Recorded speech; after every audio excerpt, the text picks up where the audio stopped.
Hey everybody, thanks for joining me today. Just finishing up the breakfast dishes. I've got a hearty meal of scrambled eggs and bacon and sausage and toast in us. Sherry's putting on some more clothes because it is cold and a cold north wind this morning. It rained most of the night again last night. Yesterday it got pretty nice for a while in the afternoon, and we caught a pile of walleyes and a bunch of northern pike, small ones. And today we're going to see if we can go catch some bigger pike. And one of the things that we're going to do today is go through a channel into the upper lake here that's connected to this lake. I've never been to it before. I don't really know what's up in there. I suspect that hopefully there's some bigger pike in there, maybe some walleyes. We did really good yesterday on the walleyes and small pike, and we're just going to focus today on trying to catch some bigger pike. And it rained through the night again last night, and then a big cold front came through, so we've got a cold north wind this morning. We're going to make the most of it, keep a positive attitude. We're going to go fishing, and hey, we're not in any kind of a tournament or anything like that, so if we get tired of fishing in the cold wind, we're just going to come back, sit by the fire for a while, and then go back out or whatever it takes. So we're just going to enjoy the day here. We're in the wilderness and beautiful creation, and how can you beat that? So here we go. We'll see you in the boat in just a moment.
So we fished a bunch of these shallow, dark bottom bays, which is where all these northerns are right now. And there's last year's weeds dead in there that gives them a little bit of structure, a little bit of cover. We've caught probably more where we found the cabbage weed than when we found the reeds. But we've caught a lot of these pike, and for some people it might be fun, I guess, to catch 100 Snot Rockets a day, but frankly, pretty obvious there aren't any big pike in this lake. So I think we're just going to go ahead and go back and do a little more walleye fishing. I'd like to take some walleyes home, so we'll probably do that. I want to show you a way that's really simple to leave a piece of skin on the fish. That's easy to do, because anytime you take walleyes home from Ontario, you have to leave some skin on each fillet to get them back through the border. And then for supper tonight, we're going to show you a really interesting cowboy stew that we really like to make when we're camping. It's a recipe that a friend of mine showed me when we were in high school. Really liked it when we camped then, and I'm still using it to this day. And so I'll show you how we make that. You might want to try that. But anyway, we'll catch some walleyes and see you back at camp.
Well, okay, it was sure disappointing not to be able to go catch some really nice northerns. I thought we'd get some big northerns today.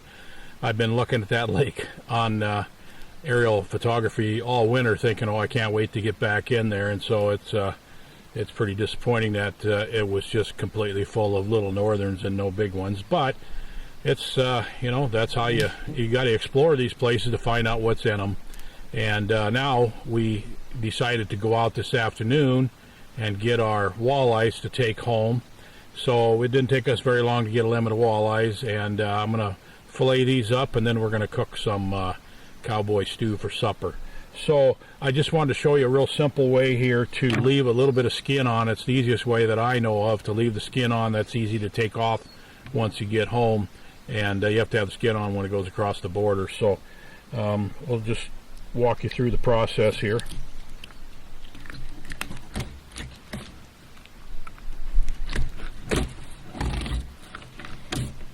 Just fillet it down, leave a little bit of skin left on there.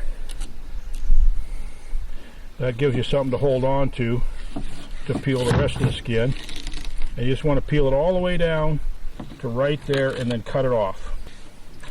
And then when you get home and you want to take the skin off, you just peel right there and you just peel that right off.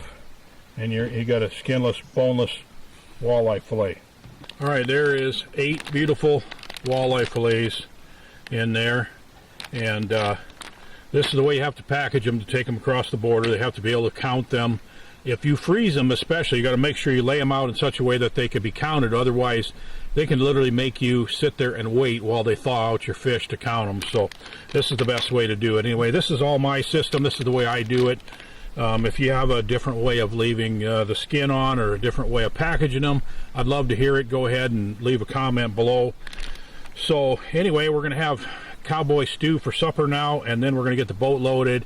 Tomorrow we're going to go to a place we love to fish. It's called the Gorge, and it's a place that we drive down logging roads to get to, but we don't take the boat. It's actually a shore fishing spot where the river just comes roaring through this really narrow areas, and it creates some eddies, and usually there's walleye stacked in those eddies pretty good.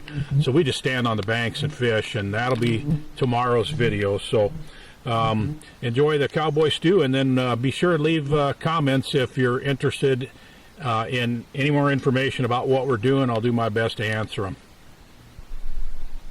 Okay, I'm going to make cowboy stew here. This is my friend Marty came up with this idea, or brought it to our camp when we were in like about 9th grade or so, and I've altered it a little bit, but man, I have used this for camping a lot. It's really good. So we're going to start out, once you get your burger browned and drained, then we're going to start adding the ingredients.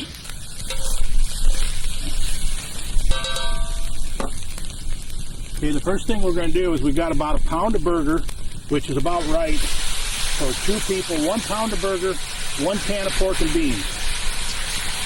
That's typically about right for 2 people. Going to stir that together.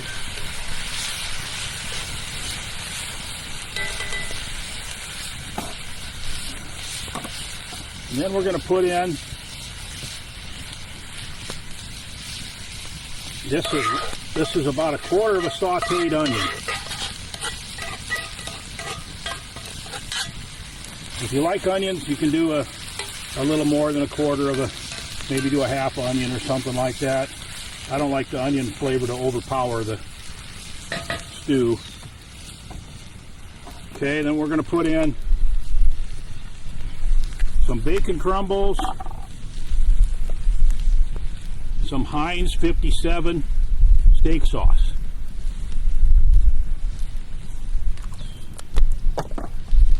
and a very exact amount of ketchup. And then we're just going to mix that all up together, stir it around.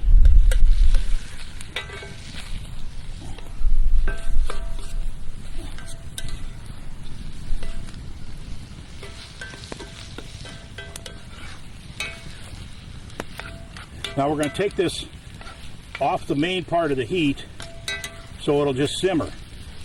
And we're going to simmer it for about 10 minutes or so to mix the flavors together real good. It thickens up. And this literally is a meal. You don't have to add anything. You don't have to have anything with it if you don't want. Sometimes we like to put it on toast or something, or just bread.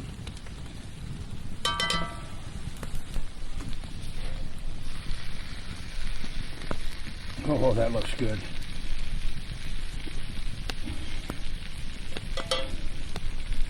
Cowboys never had it so good.